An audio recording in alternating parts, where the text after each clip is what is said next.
আসসালামু আলাইকুম ভিউয়ার্স। আসলে উনি অত্যন্ত একদম নম্র ভদ্র।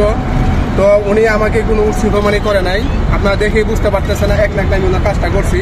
তো দুঃখের বিষয়ে আমার মেশিন সমস্যা, যার জন্য আমি ওনার মাত্রা ফিনিশিং করতে পারি নাই। তো আপনাদের কাছে আমার অনুরোধ থাকবে, আপনারা এই ভিডিওটা এত বেশি শেয়ার করবেন, আপনাদের একটা শেয়ারে যেন উনি ওনার পরিবারকে খুঁজে পায়। উনি কিন্তু আমার আপনার মতোই, কারো না ভাই, কারো ছেলে, কারো প্রতিবেশী।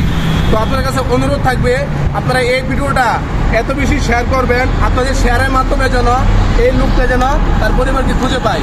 তো আজকে এই পর্যন্তই, আল্লাহ হাফেজ।